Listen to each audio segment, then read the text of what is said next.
Yeah, what's up guys, and welcome to episode 21 of the SoRare Road to Glory. So, well, how we're going to start off the episode, and what I present to you is my first SO5 team. Entering the Asian League, could enter the All-Star, it doesn't make too much of a difference, but I just want to send it to the Asian League this week, and I don't mind turning this team and rebuying it to enter the All-Star with the same team next week. So, how we're going to start today's episode is actually talking about how much this team cost on the Monday, how much this team cost on the Wednesday, and how much this team would have cost if I was buying it today on the Friday, aka deadline day. Because there are massive price differences, and I really kind of want to hit this home, especially if you guys are buying budget teams, because there's generally an increase of about 30-40% with buying it 2-3 days earlier. As always, if you guys are interested in signing up to SoRare, there is a referral link down below. Once signing up and winning 5 cards on the bidding market, you'll get yourself a free limited tradable card, which you can sell on to make a bit extra money. On top of that, SoRare is 18 plus because it is real life money, and that money is there to be lost as well as it is to be made. So please do deposit responsibly. Finally, if you'd like to see this sort of stuff live, the trading, I do stream SoRare from 6:30 every single day over on my Twitch channel. So without further ado, let's go and jump underway with the first player in the team. And this is the goalkeeper, the most expensive player,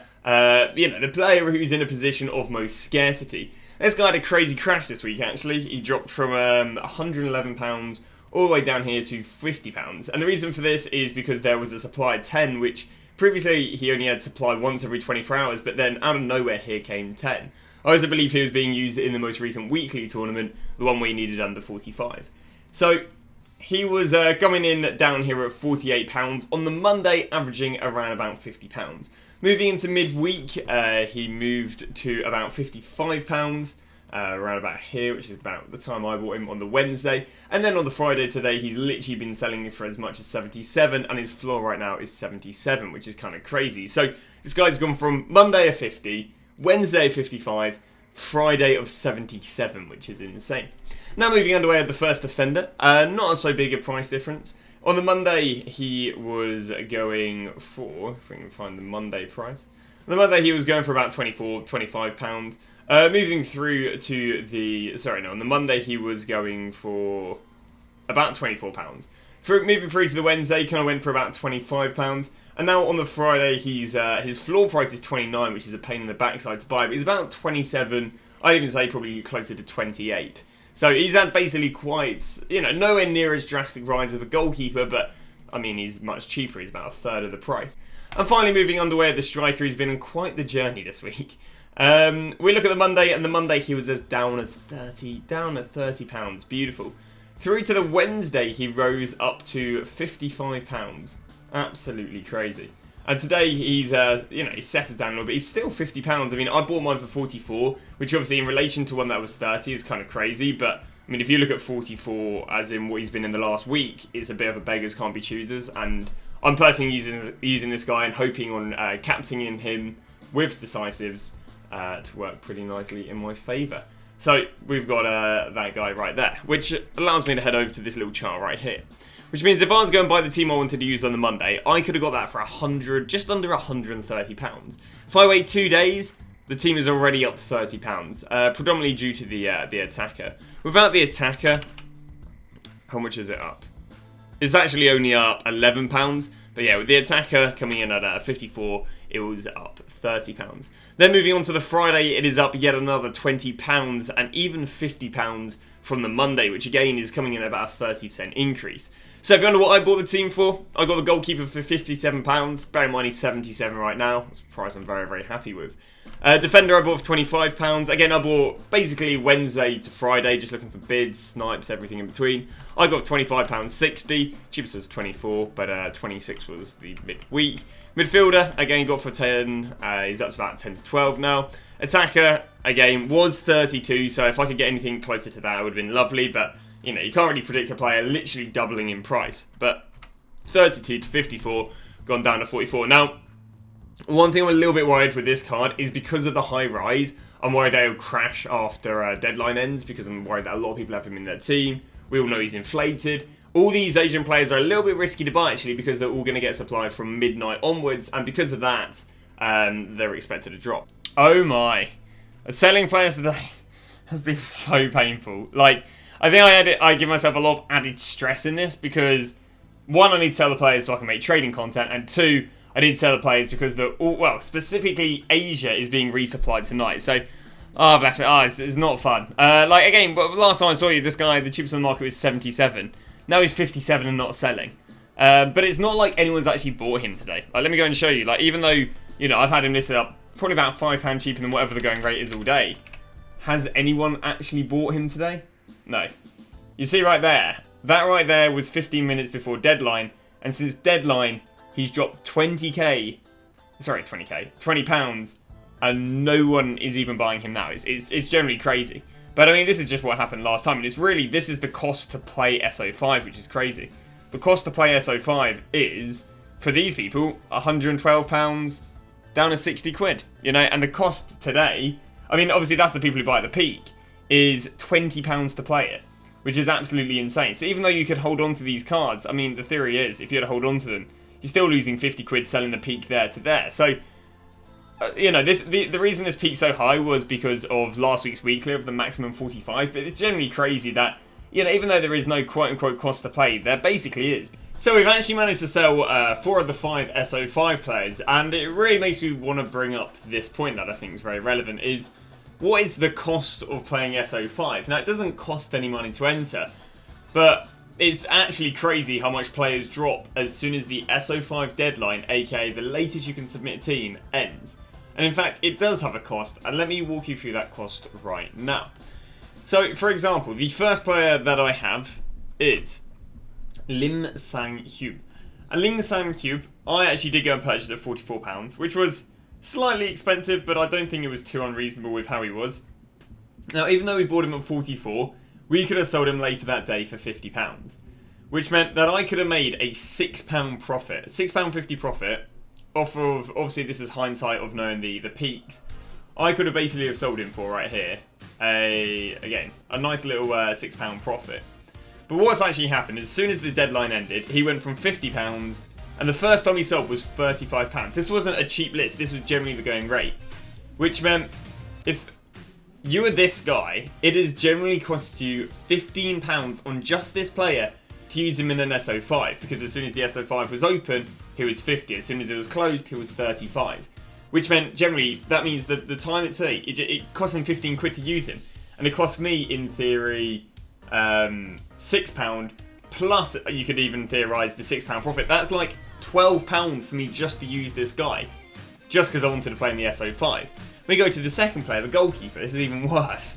We bought him for £57. Amazing! Bear in mind he sold him for £77. I could have sold him for a £20 profit, but in reality, I would have sold him for £57 again, because, that was generally the first one to sell that day. He went, even though mine was the cheapest on the market, we went 9 hours with the cheap 9 hours and no one bought them. And again, he's still sitting around about the £60 mark right now, and no one else has bought him. So it is actually, like, again, so we didn't lose any more. That's another £20 that I could have made. So in theory, we're already up, in theory, £26. We move on to the third player, not as bad, bought him for £16 before the SO5. I'll be honest with you, he actually didn't really peak pre. He peaked, I guess, maybe 16. Even look at this, 17, right. Actually, peaked right here at 17, so I could have even made a quid on a player that I didn't buy amazingly. But no, again, went down to £15, which meant I lost £2 on him. And if you were buying at the peak, you lost about £2.50. Now moving on to the final card. Obviously, it's quite nice to end on a... are we ending on a high note? Yeah, we are. We went and picked him up for 25, managed to sell him on for 27.5, so I actually made £2 profit. That I could have sold my team, again, obviously this is in hindsight and knowing the peaks, for £27 profit. And I would not have to worry about gambling or anything, I'd have that money to trade with. But in reality, I actually took a £7.30 loss. So it has basically cost me £34 to enter a £140 SoRare team. Because that's how much it goes from when you can enter it and can't enter it. Because again, players crash when you can't enter them, because obviously these Korean and Asian players play once a week. So, because they only play once a week, that means the team you're going to submit is on a Friday. So if you're not submitting it before 11 AM today on a Friday, that means that you have to wait all the way till the following week. And that's why these cards crash. And that's why, even though, yes, it doesn't cost you any money to enter SO5, it kind of does in opportunity cost. Can't believe it's taken me so long to bring that word around.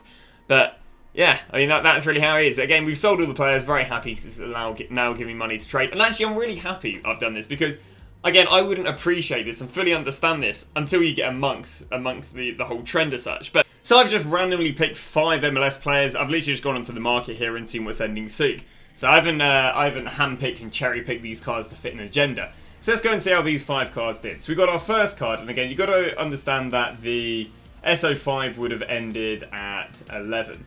So actually this guy is going for 38 and he's actually continued to go for 37. So the first guy shows that Asia drops more than, I guess, the MLS or the America. Let's go see how Rando Leao's doing. So again, his SO5 would have ended, where would it have been? It would have been right here. Yep, £28. So, actually no lie, it would have ended here. So I'll be honest, actually, he's held the value. The only problem is he actually hasn't sold for the last 13 hours. The cheapest on the market hasn't sold. So you can see, even if you're not, even if they're not dropping in price, they're dropping in demand, which means they're harder to shift, which means you may have to be content with a lower drop. Let's go to the third player right here, Danny Lieva. And again, I'm looking at a very empty graph here. We're looking at the 10th. I mean, this guy just hasn't sold within the last 36 hours. And again, I think it'll be a bit of a nightmare. So, I mean, if this guy's not selling, and then they're going to go and supply another 10 cards starting on the 7th, so that's 1 week. So, starting in 3 days' time, I believe this guy's going to drop, because we can see right here that he was 16. They dropped all the supply, and he went down here to 11, and then went down here to 13. He did have a rebound, which is quite an interesting trend. Let's go move on to the last card. The last card, where are we looking at? The 11th, and I think we're going to see the exact same trend here. Yeah. So the last card was bought at 9 this morning, and there's not been another card that's sold on for the last 14 hours. Now again, the card listed is more than the going rate, but it shows you just, again, it's nowhere near as bad, and that's quite a nice trend. I think, again, this trend is escalated in the Asian League because of the supply we're going to get, and probably the last time I actually enter an Asian League team, because you can see that the risk around them, 10 cards that are going to end in the next 24 hours, and obviously that's supplying 10 cards on the market, where you could argue, well, the demand for these cards aren't going to be here until next week, so we've got an increase in supply, no increase in demand, which, you know, can allow these cards to end off for cheap, and as a result hurt the overall price of these players right here. So because we have been stressing about selling players today, we honestly haven't done much trading. I've picked up 2 cards, but it's nothing worth making that much of a. Picked him up for £1, selling him at £2.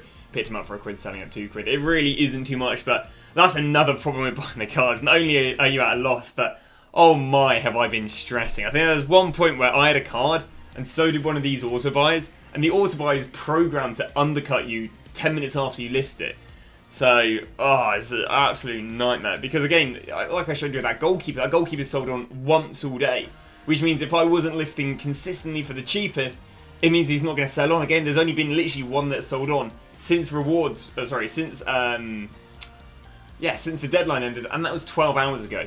And again, I do believe that goalkeeper is going to drop to about 50 quid, you know, so I was potentially quite lucky to stay on top of it, but it's stressful. It's time you have to put in, because again, if it's not the cheapest, it's not really going to be selling on.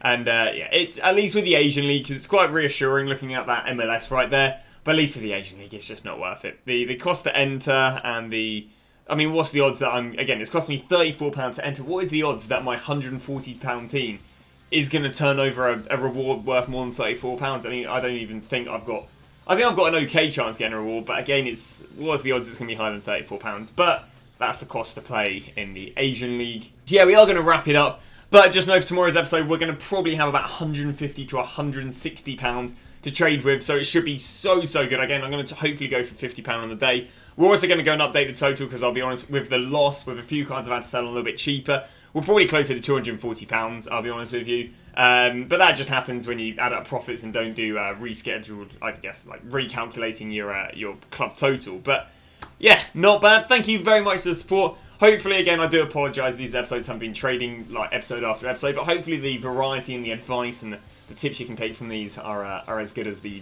trading episodes. But yeah, tomorrow back with loads of auto buy method.